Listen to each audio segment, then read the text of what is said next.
सुप्रभात बच्चों, मैं हिंदी की शिक्षिका सुनीता सिंह डीएवी भभुआ के ऑनलाइन क्लासेज में आपका स्वागत करती हूँ। मैं आज आप लोगों को कक्षा 3 का विषय हिंदी पाठ जो 12 है, जिसका शीर्षक है हाथी। आप लोग हाथी बाबू देखे होंगे। आज हम लोग हाथी के बारे में पढ़ेंगे, लेकिन उस पाठ को पढ़ने से पहले उसके जो शब्दार्थ दिए होते हैं, जो कठिन शब्द होते हैं, उसको जान लेते हैं। पहला दिया संसार। संसार का अर्थ होता है दुनिया। दूसरा दिया नवजात। नवजात का अर्थ नया जन्म हुआ। जैसे जो छोटा बच्चा जन्म लेता है ना, तो उसको नवजात शिशु कहते हैं। स्नान का अर्थ होता है नहाना। और बुद्धिमानी का अर्थ होता है अक्लमंदी। बुद्धिमानी और बुद्धिमान कहते हैं जो बहुत बच्चा तेज होता है, चालाक होता है, उसे बुद्धिमान बच्चा या अक्लमंद बालक कहते हैं। क्विंटल का अर्थ है एक तौल। एक तौल का अर्थ क्या होता है? एक क्विंटल में 100 किलोग्राम के बराबर हो जो वजन होता है। मतलब एक क्विंटल का अर्थ होता है जो 100 किलो, जब एक वजन हो जाएगा 100 किलो किसी भी चीज़ का, तो उसको हम लोग कहते हैं 1 क्विंटल। दिया हुआ है जुगाली करना। जब आप लोग गायों को देखते हैं कि जब गाय खाना वाना खाती है, पुआल वाल खाती है, तो दोबारा जब वो पूरा खा लेती है, खाने के बाद जब दोबारा पेट में ले जाती है, फिर दोबारा वो मुंह में लाती है, तो उसको क्या कहते हैं? जुगाली कहते हैं। देखिए इसमें क्या दिया हुआ है, औध चबाए खाने को पेट से निकाल कर उसे फिर से चबाना, उसी को जुगाली कहते हैं। मतलब दोबारा पेट से बाहर गाय लाती है और उसको चबाती है, तो उसको क्या कहते हैं? जुगाली कहते हैं। शिक्षा का अर्थ होता है सीख। नौसिखिया का अर्थ है नया नया सीखने वाला।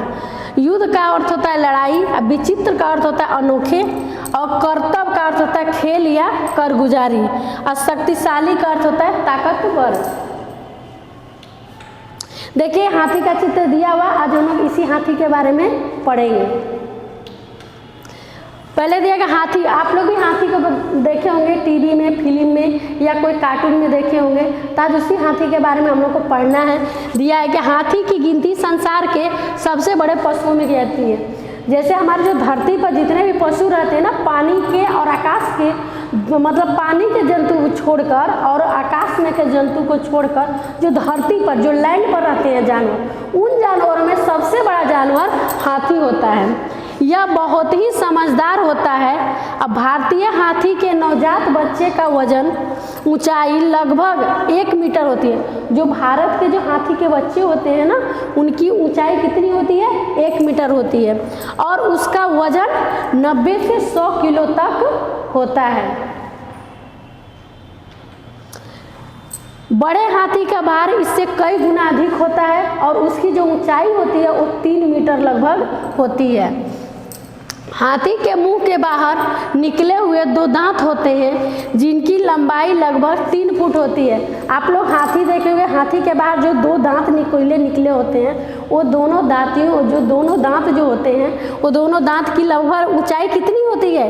3 फुट। भारतीय हाथी हथनी के दांत नहीं होते। जो भारत के जो हथनी होती है उसके दांत नहीं होते हैं, लेकिन जो अफ्रीकी हाथी होती है, जो अफ्रीकी हाथी और हथनी होते हैं, उन दोनों के ही दांत होते हैं। लेकिन ये जो दांत होते हैं ना, हाथियों के जो दांत होते हैं, वो शो के लिए होते हैं, मतलब दिखावे के लिए होते हैं। उससे कुछ काम नहीं करता है, कुछ नहीं काम करता है, चीरता फाड़ता कुछ नहीं है, खाता भी नहीं है। लेकिन वो दांत जो होते हैं बहुत ही कीमती होते हैं। क्यों कीमती होते हैं? क्योंकि वो घरों में, मकानों में, चाहे कहीं भी म्यूजियम में शो, मतलब दिखाने के काम में, शो रूप में रखा जाता है, सजावट के रूप में भी रखा जाता है। इसीलिए वो दोनों दांत कीमती होते हैं। दिया कि ये दांत खाना खाने के काम में नहीं आते हैं, लेकिन ये बहुत ही कीमती होते हैं। कीमती होते हैं का अर्थ होता ही है कि जो हम लोग आप लोग बहुत अमीर घर फिल्म में देखे होंगे कि जो अमीर घर का जो फिल्म में सीन दिखाता है, तो उसमें देखे होंगे कि दांत हाथी का चाहे बाघ का चमड़ा रखा रहता है, लटका रहता है दीवार पर। तो वही जो शो के रूप में, मतलब रूम को सजाने के लिए, यह हाथी का जो दांत होता है उसका प्रयोग किया जाता है। आगे पढ़ेंगे। आप सभी ने हाथी की लंबी सूंड भी देखी होगी। आप लोग देखे होंगे बच्चे के जो हाथी होते हैं, हाथी का बहुत बड़ा एक सूंड होता है, जो एक ट्रंक की तरह, मतलब जो एक सूंड होता है। और हाथी अपनी सूंड से भारी भारी चीज़ें आसानी से उठा लेते हैं। जो हाथी का जो सूंड होता है ना, बहुत ही मजबूत होता है। वो जो भारी से भारी जो बहुत बड़ा बड़ा जो वस्तु होता है उसे भी वो अपने सूंड से हटा के आसानी से फेंक सकता है। हाथी किसी चीज़ को चीरने फाड़ने का काम अपनी सूंड से ही करता है। देखिए जो हाथी होता है किसी भी चीज़ को काटना है, चीरना है या किसी चीज़ को हटाना है, उसके लिए वो अपने सूंड का यूज करता है। इसके आगे का मैं अगले वीडियो में बताऊंगी। तब तक के लिए धन्यवाद।